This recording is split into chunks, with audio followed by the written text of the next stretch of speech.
Hi అందరికీ. Thumbnail చూసి shock అయ్యారా? మీ దగ్గర ఎప్పటి నుంచో దాచిన ఒక నిజం ఇది నేను దాచాను. దీని గురించి చెప్పుకున్నాం, ప్రేమ, పెళ్ళి, విడాకుల గురించి. అంటే సమయం రాలేదు ఎప్పుడు చెప్పాలని, కానీ సందర్భం వచ్చింది కాబట్టి చెప్పాల్సి వస్తుంది. అది ఎందుకని మీకే అర్థమవుతుంది చివరాకల దాకా చూస్తే. అసలు ఏమవుతుందంటే గుత్త కింద 30 సంవత్సరాలు వచ్చిన కాడి నుంచి ప్రతి ఒక్కరు అడిగే క్వశ్చన్ ఏంటంటే పెళ్ళి ఎప్పుడు. రీసెంట్గా కొన్ని మీటప్లకి నేను అటెండ్ అయ్యాను, ఆస్ట్రేలియాలోని కానీ కెనడాలోని కానీ. సో అటు తిరిగి వాళ్ళు అడుగుతున్న క్వశ్చన్ అంటే పెళ్ళి ఎప్పుడు. సో అసలు నా పెళ్ళి మీద ఈ ప్రపంచం ఎందుకు ఇంతగా ఇంట్రెస్ట్ చూపిస్తుందో, నాకే ఎలా జరుగుతుందో అందరికీ ఎలా జరుగుతుందో తెలియదు, కానీ అందరూ అడుగుతున్నారు పెళ్ళి ఎప్పుడు. సో అది ఏం జరిగిందో చెప్పేస్తే, నా వెనకాతలో ఉన్న ఫ్లాష్ బ్యాక్ అనేది చెప్పేస్తే ఇంకెవరు అడగరు కదా, అంతే కదా.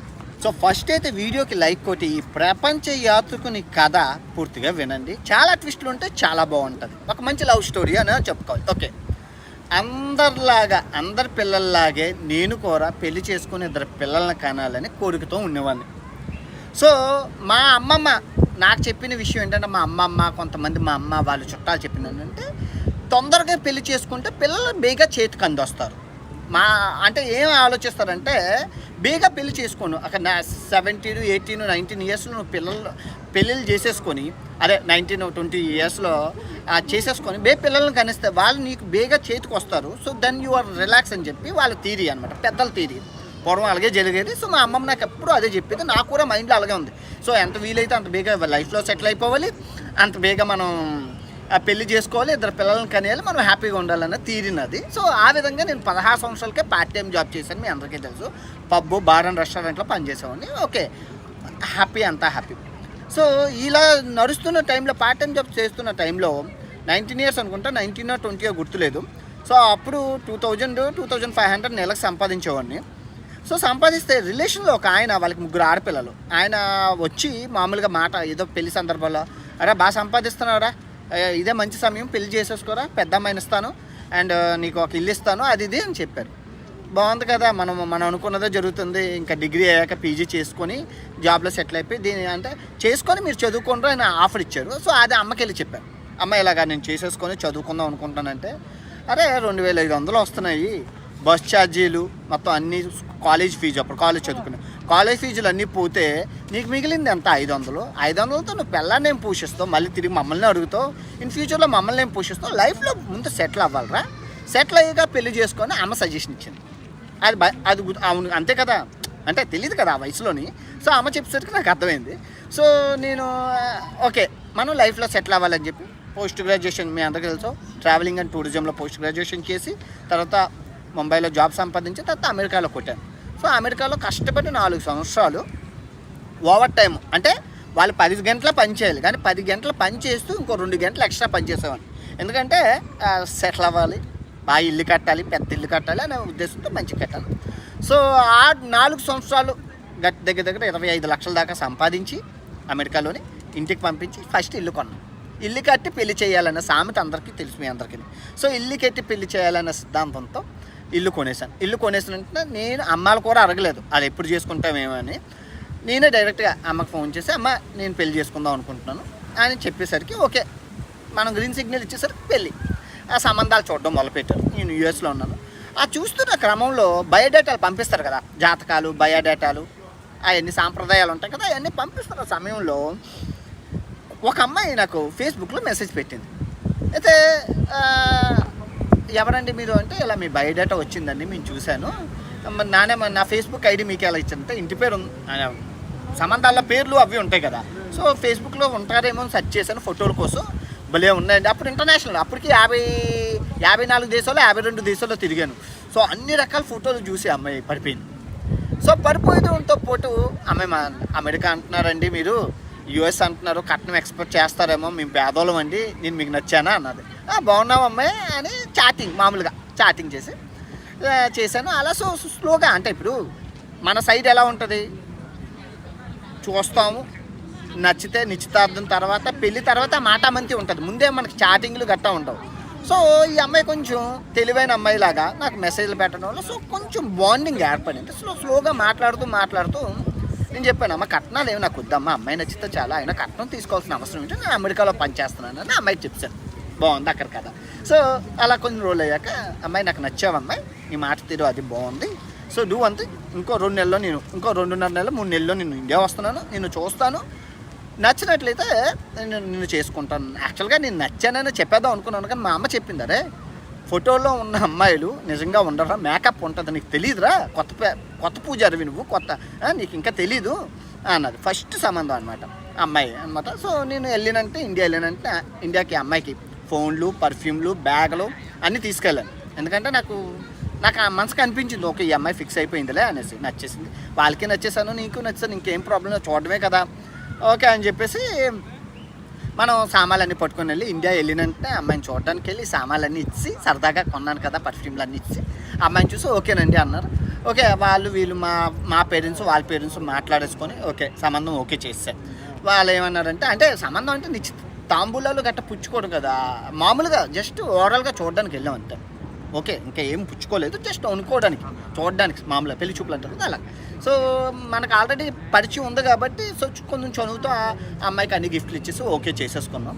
సో వాళ్ళు ఏమన్నారంటే, ఏమండి ఇప్పుడు డబ్బులు లేవండి మాకు, నెక్స్ట్ ఇయర్ చేసుకుందాం అని అన్నారు. నేను యాక్చువల్గా ఆ ఇయర్కే ఫిక్స్ అయిపోయాను, ఇది 2019 అనుకుంటా, ఆ ఇయర్కే ఫిక్స్ అయిపోయాను. ఎందుకంటే నా దగ్గర ఒక 5 లక్షలు ఉన్నాయి. నేనేమనుకున్నానంటే కట్నం ఎలాగో తీసుకోవట్లేదు కాబట్టి అమ్మాయికి బంగారం పెట్టక్కర్లేదు.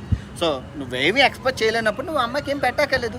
సో సింపుల్గా 5 లక్షల్లో దుమ్దాం సింపుల్గా చేసేసుకుందాం పెళ్ళి అని చెప్పేసి నేను ఓకే అనుకున్నాను. నా హనీమూన్కి డబ్బులు కూడా దాచుకున్నాను, ఓవర్ టైంలు గట్టా నుంచి కొంచెం సైడ్ వర్క్లు ఉంటాయి కదా, సో అవన్నీ చేసి హనీమూన్కి దాచుకొని పెళ్ళికి 5 లక్షలు దాచుకొని అంతా రెడీగా ఉంటే వీళ్ళు వద్దన్నారు. సో ఇక్కడ నాకు మలుపు, నా జీవితంలో మలుపు, ఇప్పుడు మీ ముందు నేను ఉన్నానంటే ప్రపంచ యాత్రికుడిగా ఇది ఒక్క రీజనే. సో వాళ్ళు వద్దు 2019లో పెళ్ళి వద్దు అన్నందుకే ఓకే. మా అమ్మ అన్నది ఓకే ఎలాగో వచ్చాం కాబట్టి ఎప్పుడు 2 నెలలు సెలవులు ఉంటాయి కాబట్టి 2 నెలలు ఎంజాయ్ చేసి మళ్ళీ అమెరికా వెళ్ళిపోయి మళ్ళీ జాబ్. సో ఇంకా అమ్మాయి నాకు పరిచయం అయిపోయింది కాబట్టి మంచి ఓకే సంబంధం అయిపోయింది, నేను మాట్లాడడం డైలీ గట్ట చేశాను, ఓకే అంతా బాగానే ఉంది.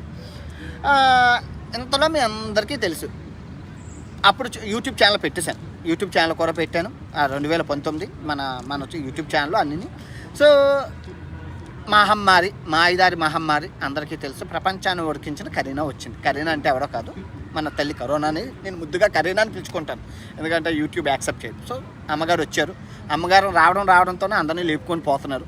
ఇంకా అమెరికాకి తాకలేదు, అమ్మాయి చెప్పింది, ఇదిగో ఏదో వైరస్ వచ్చిందంటే జాగ్రత్తగా ఉండని, అమెరికాకి ఎలాంటివి ఏం రావు అని అన్నాను. నెలకే వచ్చింది మాకు. అప్పటికి మేము ఈ ప్రపంచం అంతా గొగ్గలు పెడుతుంటే ఇంకా అమెరికాకి తాకలేదు, అప్పటికి మేము అందరం ఎంజాయ్ చేస్తున్నాము. సో ఎప్పుడైతే తల్లి వచ్చేసిందో ఇండియాకి అమెరికాకి, ఇంకా మా అందరికీ లాక్డౌన్లు అది బంగు బహుశా మీ అందరికీ తెలిసిందో కథ ఏం జరిగిందో. సో అప్పుడు నేను అఖండపు యాత్ర మా కంపెనీ షిప్ తీసుకొని అమెరికా నుంచి ఇండియాకి 40 రోజుల పడవ ప్రయాణం. మీ అందరికీ తెలుసు అమెరికా నుంచి పడవలో వచ్చాను నేను కరోనా టైంలో, అప్పుడే మనం వైరల్ అయ్యాం వీడియోలు, మీ అందరికీ తెలుసు. సో ఇది జరిగింది కథ, కరోనా రావడం, లాక్డౌన్లో స్టక్ అయిపోవడం ఇలా. సో 40 రోజుల తర్వాత నేను ఇండియాకి వస్తే వీళ్ళు, నేను వచ్చాను మళ్ళీ గిఫ్ట్లు పట్టుకొని వచ్చాను, మళ్ళీ గిఫ్ట్లు అవి ఇచ్చాక అమ్మాయికి చెప్పాను అనమాట, ఏమంటే అలా నాన్నగారికి చెప్పాను, సార్ మరి రెడీయేనా, నేనైతే రెడీయా అంటే మరి జాబు అన్నారు. జాబ్ ఏంటంటే ఇప్పుడు కరోనా కదా మరి ఉండదు, ఎన్ని రోజులు ఉంటుందో, మరి ఎప్పుడు వెళ్తారు మళ్ళీ అని అన్నారు. ఏమో తెలియదండి, ప్రపంచం తలకిందులుగా అల్లకొల్లం అయిపోతుంది, ఇంకా నేను జాబ్ గురించి అడుగుతాను. అయినా ఇప్పుడు నేను సెలవులో ఉన్నాను కదా, మేబీ 2-3 మంత్స్లో ఓపెన్ అయితే మళ్ళీ వెళ్ళిపోతానండి, అది ఇదే అని చెప్పాను. సెలవు తీసుకుంటానంటే ఉంటుందంటే జాబ్కి ఏం గ్యారెంటీ లేదు, మేమందరం చెప్పేసుకున్నాం మా చుట్టాలందరిలోని అమెరికాలో జాబ్ అనేసి, నువ్వు అర్జెంటుగా ఏదైనా జాబ్ని ఎత్తుక్కోవడం ఏంటండి, నేను 8 నెలలు కష్టపడి పని చేసి ఉన్నాను, ఇప్పుడు నేను జాబ్ని ఎత్తుక్కోవడం ఏంటంటే నాకు రెస్ట్ సెలవు, మాకు 8 నెలలు సెలవులు ఏమి ఉండవు, కష్టపడి పని చేయాలి ఆర్మీ నేవీ లాగే, ఇప్పుడు నా సెలవు నేనేం పని చేయడం అవ్వదు అంటే, లేదు మీరు అట్లీస్ట్ ఏదైనా సింగపూర్ మలేషియా ఏదో ఫారెన్ కంట్రీలోనే, ఇండియాలో అయితే వద్దు, మీరు ఫారెన్ కంట్రీలోనే చూసుకోండి, ఏ కంట్రీ అయినా పర్వాలేదు మీరు చూసేసుకోండి అన్నారు. అది ఎలా అవుతుందండి, అలాగే అంటారులే పోన్లే సెలవులు కాదని చెప్పి నేను సెలవులు ఎంజాయ్ చేశాను. మీకు తెలుసు సెలవులన్నీ పడుకుంటాను తింటాను అంతే, ఏం చేయను.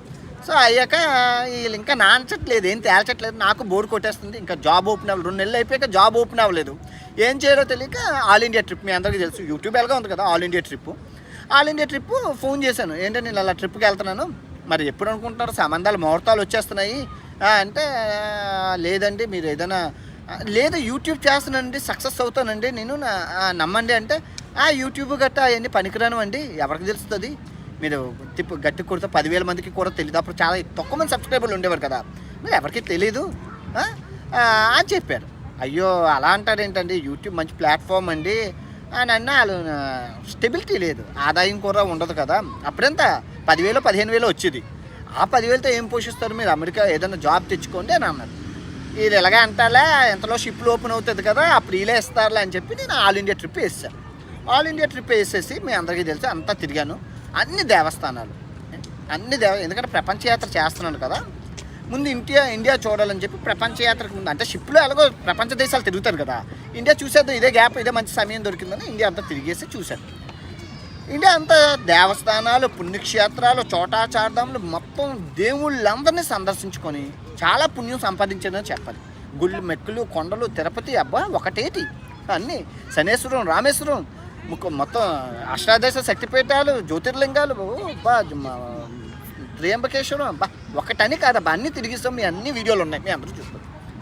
సో ఏమైంది అంటే ఆల్ ఇండియా ట్రిప్ అయింది, వచ్చిన వెంటనే వీళ్ళకి ఫోన్ చేశాను, ఏం చేద్దాం, మీకు ఇస్తారా ఇవ్వరా, ఎవరు అంటే నేను ఇంకో సంబంధం ఎత్తుక్కుంటాను, ఇస్తారు అంటే మీకు స్టిక్ అవుతుంది, ఏంటి ప్రాబ్లం ఏంటి అని చెప్తే వాళ్ళు ఏమన్నారంటే ఆల్ ఇండియా ట్రిప్ 1,00,000 చూశారు కదా సబ్స్క్రైబర్లు వచ్చారు, నేను బాగా అందరికీ తెలిసి పేపర్లో కూడా వచ్చాను కదండి, అది అని చెప్పి సంజాయిస్తే, లేదండి ఇది స్టెబిలిటీ ఇన్కమ్ కాదు, మీరు ఏమైనా ఫారిన్ కంట్రీలో జాబ్ తెచ్చుకోగలరా అడిగారు. లేదండి ఇప్పటికిప్పుడు ఎవరిచ్చేస్తారు, కరోనా మొత్తం ప్రపంచం అంతా లాక్డౌన్లో ఉంటే మీరు జాబ్ గురించి అంటారు, వాళ్ళకి నమ్మకం లేదు. వాళ్ళది తప్పు అనలేమండి, మనం ఎవరిని ఎంచుకోవద్దు, వాళ్ళ సేఫ్టీ. ఇప్పుడు అమ్మాయి ఇచ్చేవాళ్ళు ఒక అమ్మాయిని ఒకరి ఇంటికి ఇస్తున్నారంటే ఇటు 7 తరాలు అటు 7 తరాలు పెద్దలు చూస్తారు, ఎందుకంటే అమ్మాయి హ్యాపీగా ఉండాలని. వాళ్ళది తప్పేం కాదు, నేను వాళ్ళని తప్పు అన్న మరీ చెప్తున్నాను. మన పరిస్థితులు, మన పేదరికంలో పుట్టడం, మనం ఇప్పుడున్న సమాజం ఏం చూస్తుందంటే ఇల్లు వాకిళ్ళు అన్నీ చూస్తున్నాయి. సో ఆ విధంగా వాళ్ళు నో చెప్పారు, సింపుల్గా నో చెప్పారు. నేను ఎంత ఏడ్చాను అంటే ఏడ్చడం అంటే బాధ, అందరికీ చెప్పుకున్నాం, చుట్టాలందరికీ అమ్మాయి అని చెప్పి ఫోటోలు పంపించాం, అందరికీ చెప్తాం, ఇదిగోండి ఈ అమ్మాయి పెళ్లి కూతురు అని చెప్పి సిగ్గు నామోషి వాళ్ళు అడుగుతారు. అప్పుడు సిచ్యువేషన్ ఏంటంటే ఇప్పుడంటే నేను యూట్యూబర్ అయ్యాక సమాజం బొంగు భోషానం పట్టించుకోవట్లేదు, కానీ అప్పుడు సమాజం, సర్కిల్, చుట్టాలు, పట్టాలు ఇదంతా ఉండేది. వాళ్ళు ఏమంటారు, ఆ టెన్షన్ ఎక్కువైపోయింది మా అమ్మకి నాకు ఇద్దరం. కానీ మా అమ్మ మటుకు హ్యాపీగా ఫీల్ అయ్యేది, ఎందుకంటే ఈ గ్యాప్లోని, అంటే ఈ 6 నెలల గ్యాప్లోని మా అమ్మ చాలా సంబంధాలు చూస్తుంది. అంటే వీళ్ళు ఓకే అనకపోతే సేఫ్టీ, పెద్దలు అన్నాక ఉంటారు, అది కూడా కట్నం తీసుకునే సంబంధాలు, మంచి డబ్బులు, ఇల్లు వాకిళ్ళు ఉన్నోళ్ళు. సో వాళ్ళ సంబంధాలు చూసేసరికి మా అమ్మకి హ్యాపీ, ఇది క్యాన్సిల్ అయిపోవాలి దేవుడా, ఇది క్యాన్సిల్ అయిపోతే కట్నం ఇచ్చి కట్నం అంటే డబ్బు ఏంటి, మా అమ్మ ఎవరికైనా డబ్బు లేని వాళ్ళకి డబ్బు అంటే ఇష్టం, ప్రీతి. అందులోనే తొలుసు బిడ్డను కాబట్టి అమ్మాయి సారీ కట్నం అన్నీ తెచ్చుకుంటే ఒక ఆనందం, సాంప్రదాయం. సో నువ్వు పేదంటి అమ్మాయిని చేసుకుంటున్నావు కదా, ఆడిష్టం అని వదిలేశారు, కానీ తెస్తే కదా హ్యాపీ కదా అని మా అమ్మ చాలా హ్యాపీ. సంబంధం క్యాన్సిల్ అయిపోవాలని మా అమ్మ కోరుకుంటుంది, నాకు సంబంధం ఓకే అవ్వాలని నేను కోరుకుంటున్నాను. సో ఎప్పుడైతే నో అన్నారు, మా అమ్మ నాకు పిలిచి ఇదే చెప్పింది, ఇదేంటమ్మా పుణ్యక్షేత్రాలు, వ్రతాలు, పూజలు, హోమాలు, ఇన్ని దీక్షలు చేసి 100 రోజులు దేశం అంతా తిరిగితే ఇంత పుణ్యం సంపాదించుకుంటే నాకు సంబంధం క్యాన్సిల్ అయిపోయింది ఏంటమ్మా అని అంటే మా అమ్మ ఒకటే అందారే, ఎవరైనా పెళ్ళిళ్ళ కోసం వాటిల కోసమే పుణ్యక్షేత్రాలు గట్టా తిరుగుతారు, అలాంటి నువ్వు ఆ పుణ్యక్షేత్రాలు తిరిగి క్యాన్సిల్ అయిందంటే ఏదో ఉందిరా, ఏదో సంథింగ్ ఈజ్ దేర్, నువ్వు బాధపడక. ఇది కాకపోతే ఇంకో నువ్వు ఎక్కడ ఏం తప్పేమని చేసావా, నీదేమైనా తప్పు ఉందా, ఎప్పుడు మంచిగా ఉంటావు, కష్టపడతావు, నువ్వు డైమండ్ ఇవ్వరా అని చెప్పి భుజం తట్టి మా అమ్మ నన్ను ఎంకరేజ్ చేసింది. అప్పుడు గడ్డం పెంచేసుకొని పిచ్చోళ్ళ తయారయ్యాను. ఆల్ ఇండియా ట్రిప్ అప్పుడు మీరు చూశారు. ఆల్ ఇండియా ట్రిప్ అయ్యాక ఒక 3 నెలలు ఎటో కదలలేదు, ఇంట్లోనే ఉన్నాను ఆలోచించుకుంటూ. అంటే అమ్మాయిలకి వాళ్ళ హృదయం వేరేగా ఉంటుంది, కటిక పాషాణం, కానీ అబ్బాయిలు చాలా సెన్సిటివ్. అబ్బాయిలు అనేది చాలా సెన్సిటివ్, వాళ్ళు తట్టుకోలేరు. అది అందరు అబ్బాయిలు ఉన్నదే లవ్ ఫెయిల్యూర్ అంటారు. అంటే లవ్ ఫెయిల్యూర్ అని ఇక్కడ నేను అన్నాను, అమ్మాయిని ముట్టుకోలేదు, మనం ఏదో just eye contact, just chatting, కానీ మనం ఫీలింగ్ ఇదైపోతాం కదా. సో కొంచెం ఫీలు, బాధ, ఏడుపు, కొంచెం డిప్రెషను, లోన్లీనెస్ ఇవన్నీ ఉండేవి. అయిపోయింది. సో ఇంకా అయిపోయింది, ఇంకా నేను డిసైడ్ అయ్యాను, ఓకే ఏదో జరిగింది అంటే మనం ఈ సంసార సాగరంలో మునిగిపోవడానికి కాదు మనం ఉన్నది, మనం పేరుకి తగ్గట్టు అన్వేష్ ప్రపంచ యాత్రికుడు అన్నందుకు ప్రపంచాన్ని చూపించడమే నా వృత్తి ధర్మం, నా ధర్మం అని నన్ను నేను సంజాయించుకొని నా దగ్గర ఉన్న మీ అందరికీ తెలుసు 80,000తో ప్రపంచ యాత్ర మొదలుపెట్టాను. అప్పటికి మొత్తం అంతా అయిపోతే 60,000 ఉంది. 1,200 రూపాయల బ్యాగు, ఇలాంటి చిరిగిపోయిన బ్యాగ్, 1,200 రూపాయల బ్యాగ్ అమెజాన్లో కొనుక్కొని ప్రతి జిప్పు ఊరికో జిప్పు విరిగిపోయింది, జస్ట్ పెద్ద బ్యాగు 1,200 రూపాయలు అమెజాన్లో ఉంటే మీకు చూపించాను. ఆ బ్యాగ్ కొనుక్కొని 2 చెడ్డీలు 2 షార్ట్లతో బయలుదేరాను. నా దగ్గర ఉన్న సామాన్లతో ఆఫ్రికా అయితే బడ్జెట్లో ఉంటుంది అని. నా ప్లాన్ ఏంటంటే కంటిన్యూ చేద్దాం, జాబ్ వస్తే వెళ్ళిపోదాం, అలాగా. ఒక జాబ్ రాకపోతే కంటిన్యూ చేద్దాం. ఎలాగో అలవాటు అయిపోయిన, తిరగడం అలవాటు అయిపోయింది. 2 నెలలు సెలవులు ఎక్కువైపోయాయి అనేసి అలాగా కంటిన్యూ చేశాను. ప్రపంచ యాత్ర స్లోగా సక్సెస్ వచ్చింది. మా అమ్మాయికి ఎంత పెళ్ళి అయిపోయిందిలేండి, మంచి జాబ్ ఉన్న వాళ్ళు చేసేసారు. అది మ్యాటర్, మనం మాట్లాడుకోదు, మనకి అవన్నీ ఎందుకు కానీ. సో అమ్మాయి హ్యాపీగా ఉండాలి, ఎవరైనా హ్యాపీగానే ఉండాలని కోరుకుంటారు. వాళ్ళే కూడా మీరు హ్యాపీగా ఉండాలని, మీరేం బాధపడకండి అని చెప్పారు. సో ఇక్కడ చిన్న ట్విస్ట్ జరిగింది. మా అమ్మ ఏమంటే మీరు మా అబ్బాయి వద్దనిసారు, మరి మా అబ్బాయి వద్దనేటప్పుడు మా అబ్బాయి ఇచ్చిన సామాను మీకు ఎందుకండి, తెచ్చేయండి అని చెప్పి మా అమ్మ అడిగింది. మా అమ్మ మరి మామూలు కాదు, మనం సవక అంటే మా అమ్మ సూపర్ సవక, మీ అందరికీ తెలుసు. నేను 10 రూపాయలకి బేరం ఆడితే మా అమ్మ పావలకు బేరం ఆడుతుంది. సో అన్ని సామాన్లు తెప్పించుకున్నారు ఇంటికి. వాళ్ళ ఇంటికి వచ్చారు, వాళ్ళ ఇంటికి వచ్చి సామాన్లు అన్నీ ఇచ్చారు. సామాన్లు అంతా నేను ఇచ్చిన ఫోన్ ఇచ్చాను, ఐఫోను, బొమ్మలు, బ్యాగులు, బట్టలు, పర్ఫ్యూమ్లు అన్నీ తెచ్చిచ్చారు. మా అమ్మ తీసేసుకొని ఎవరికి ఇవ్వాలో వాళ్ళకి ఇచ్చింది, కొందరికి తీసేసుకుని. వాళ్ళు ఇంటికి వచ్చినంటే ఒకటే మాట అన్నారు, నేను లేనప్పుడు, నేను ఎక్కడో ఉన్నాను. ఒకటే మాట అన్నారు, ఇదేంటండి మీరేదో పెళ్ళి క్యాన్సిల్ అయిపోయింది, మీరేదో దుఃఖాల్లో ఉండి ఏడుస్తారు అని అనుకుంటే మీరేటి ఎంత ఆనందంగా ఉన్నారని మా అమ్మని అడిగారు. మా అమ్మ పిలిచి పాయసం పెట్టి జీడిపప్పు ఇచ్చి ఒక మాట అన్నది. మా అమ్మ చెప్తుంది, ఒక మాట అన్నదండి, మా అబ్బాయి డైమండ్ పోయిన వచ్చిరాని మీరు మిస్ చేసుకున్నారు, మీ కర్మ వదిలేండి, ఆడికి ఎక్కడో రాసి పెట్టుంది, ఏం పర్వాలేదు, మేమైతే హ్యాపీగానే ఉన్నాం, మీరేం ఫీల్ అవ్వట్లేదు, మీరు ఫీల్ అవ్వకండి అని మా అమ్మ ఎదురుగా వాళ్ళకి మొట్టికాయలు వేసి పంపించింది. అంతా అయిపోయింది, కథ సమాప్తం. నేను ప్రపంచ యాత్రలో ఉన్నాను, హ్యాపీ.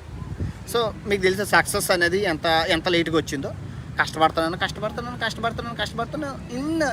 ఒక 7 నెలలు అయ్యాక నేను యూరోప్లో ఉండేటప్పుడు కంపెనీ నుంచి కాల్ వచ్చింది, అన్వేషణ రావాలి, జాయినింగ్ రిపోర్ట్స్ అవి అని అన్నాను.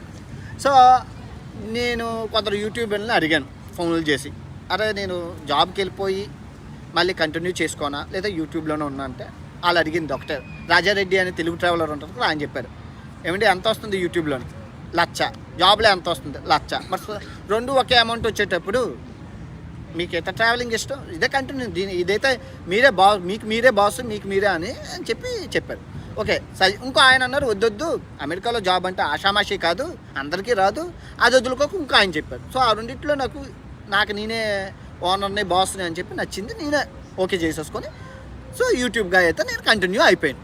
నేనేమనుకున్నానంటే, ఓకే డబ్బు లేకపోవడం వల్ల కదా మనకి ఇదంతా జరిగింది, ఓకే మంచిగా యూట్యూబ్లోని మంచి డబ్బులు సంపాదిద్దాం అనేసి నేను అనుకున్నాను. కానీ తర్వాత నేను ఫీల్ అయ్యాను అనమాట, అరే ఇప్పుడు మనం ఈ ప్రమోషన్లు గట్ట చేసి ఎవరినో మోసం చేసి అప్పటికి నేను చూసాను డబ్బు సంపాదించే మార్గాలు చూస్తే వాళ్ళ ప్రమోషన్లకి 2 లక్షలు 3 లక్షలు 5 లక్షలు ఇస్తున్నారు. ఆ ప్రమోషన్లన్నీ ఎర్రముండ ప్రమోషన్లన్నీ చేసేసి మనం ఎవరో పట్టకొట్టి ఆ డబ్బుతో నేను కోటీశ్వరుని అనిపించుకొని ఎందుకులే కార్లు గట్టానా, ఎందుకులే మన పనితనంతో మనం పేరు సంపాదిద్దాం, పేరుతో ఆటోమేటిక్గా డబ్బే వస్తుంది, వెనకతల పేరు సంపాదిద్దామని కష్టపడ్డాను. మీ అందరికీ తెలుసు, నాకు 3 సంవత్సరాలు పట్టింది సక్సెస్ రావడానికి. ఇప్పుడు గర్వంగా చెప్పుకుంటాను, భారతదేశంలోని నెంబర్ 1 ట్రావెలర్. మీరు చూసుకోవచ్చు, వ్యూస్లో కానీ, సబ్స్క్రైబర్లో కానీ, ఎంగేజ్మెంట్లో కానీ, ట్రావెలింగ్ చరిత్రలో కానీ, వీడియోలో ఆదాయంలో కానీ ఎవరు లేరు. అందరికీ అడిగారు, మీరు ఏ యూట్యూబర్ అయినా అడిగి ఫోన్ చేసి అడగండి, సార్ అన్వేష్ నెంబర్ 1 మీరంటే, అఫ్కోర్స్ ఆయనకి 30 లక్షలు వచ్చాయండి, మాకు అంత రావు, మా అందరికీ 5 లక్షలు వస్తాయి, అన్వేష్కి ఎక్కువ వచ్చాను. సో ఆ విధంగా ప్రపంచ యాత్రికుడిగా మీ ముందు నేను నిలబడ్డాను. సో నేనేం చెప్తానంటే, ఏం జరిగినా మన మంచికే అంటారు కదా, అది నా విషయంలో జరిగింది. మంచి పేరు సంపాదించాను, నా మీద నా సబ్స్క్రైబర్లు పెట్టుకున్న నమ్మకాన్ని వమ్ము చేయలేదు ఏ రోజు. క్వాంటిటీ ఎక్కడ తగ్గించకుండా మంచి వీడియోలు ఇచ్చుకుంటూ వాళ్ళని ఎంటర్టైన్ చేసుకుంటూ నేను ఆరోగ్యంగా ఉంటూ ఫ్యామిలీని ఆరోగ్యంగా ఉంచుతూ నేనైతే ఈ స్థాయిలో ఉన్నాను, గర్వంగా ఫీల్ అవుతాను. ఈ యాత్ర క్రమంలో ఈ 2.5 సంవత్సరాల క్రమంలో మనసు ఎక్కడ నాకు ఇంకా చలించలేదు, నేను ఫిక్స్ అయిపోయాను అనమాట. ఇంకా ఎప్పుడైతే ఫస్ట్ ఒక్కసారి హృదయం మళ్ళీ కలవదు, అంత బేగా యాక్సెప్ట్ చేయదు ఎవరిని. ఒకేలే మనకి అచ్చిరాదులే, పెళ్ళి ప్రేమ మనకి అచ్చిరావులే. మనం ఒక ప్రపంచ యాత్రికులను, ఒక ట్రావెలింగ్ సన్యాసులు లాంటి వాళ్ళు మనకి ప్రేమ పెళ్ళి ఏంటి అని చెప్పి నేను పని మీద కాన్సన్ట్రేషన్ చేశాను. మీ అందరికీ తెలుసు, నిర్విరామంగా పనిచేసేవాడిని. రోజుకి 19 గంటలు, ఏ రోజు తగ్గలేదు. 2 సంవత్సరాలు పనిచేశాను అలా, మీ అందరికీ తెలుసు. ప్రతిరోజు వీడియో ఉంటుంది, దానికి సాక్ష్యం వీడియోలో ఉంటుంది నేను ఏం చేస్తున్నాను అన్నది. కానీ ఈ క్రమంలో బ్రెజిల్లో గుండె వదిలేశాను. మీ అందరికీ తెలుసు, మెలిసాతో ట్రావెలింగ్ చేసేటప్పుడు తన యాటిట్యూడు, తన పర్సనాలిటీ, వే ఆఫ్ స్టైలు అన్నీ నచ్చి వదిలేశాను. మీ అందరూ వీడియో చూశారు అంతే. ఆ క్రమంలో ఇంకా అది కూడా మనకు వర్కౌట్ అవ్వలేదు. సో మళ్ళీ మూవ్ అండ్ ఫార్వర్డ్. అప్పుడు పెంచిన గడ్డం మళ్ళీ తర్వాత పెంచాను. 2.5 సంవత్సరాల తర్వాత మళ్ళీ పెంచిన గడ్డం, ఎంత గడ్డం 6 నెలలు పెంచాను. మీ అందరూ చూశారు. లవ్ ఫెయిల్యూర్ అయ్యేటప్పుడు గడ్డం ఎందుకు వస్తుంది అని అంటే అది నాకు తెలియదు. అంటే టైం లేక ఆలోచించుకుంటూ పెంచేస్తామన్నమాట. గీసుకోవాలి, తిరగాలి, ముఖానికి పౌడర్ రుద్దుకోవాలి, ఏం ఉండవు లవ్ ఫెయిల్యూర్ అయ్యేటప్పుడు. అలా తినడం లేకడం అలా వెళ్ళిపోతుంటుంది అది.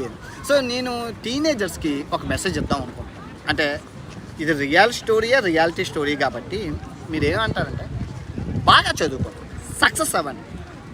చదువుకునే టైంలోనే చదువుకోండి. ప్రేమ పెళ్ళిళ్ళు అనేవి ప్రేమ అనేది లేదు. మళ్ళీ చెప్తున్నాను, నా ఎక్స్పీరియన్స్తో 100కు 100% there is no love in the world. ప్రపంచంలో ప్రేమ అనేది ఎప్పుడు పుడుతుందంటే నువ్వు పెళ్ళి అయిపోయాక, నువ్వు పిల్లల్ని కనిసాక అప్పుడే నీ ప్రేమ మీద, నీకు భార్య మీద ప్రేమ కలుగుతుంది, భార్యకి నీ మీద ప్రేమ కలుగుతుంది. ఇన్ బిట్వీన్ స్టార్టింగ్లో మీకు కలిగేది అట్రాక్షన్, కామవాంఛ, కోరిక, అంతే తప్ప ప్రేమ అయితే లేదు. ప్రపంచంలో ఎక్కడ ప్రేమ ఉంటుంది గుర్తుపెట్టుకోండి. టీనేజర్స్కి మెయిన్గా చెప్తున్నాను, కోసీడాలు, జల్లీడాలు, యాసిడ్లు గట్ట అవి మానేసి ఎడ్యుకేషన్ మీద కాన్సన్ట్రేషన్ చేయండి. కొండ మీద కోతైనా మీ దగ్గరికి వస్తుంది. సక్సెస్ అవ్వండి. సక్సెస్ వారి వెనకాతలే పిల్లనిస్తారు. మీరు చూశారు కదా, ఇల్లు వాకిలి డబ్బు ఏమీ లేదని చెప్పి నాకు ఎవరు ఇవ్వలేదు.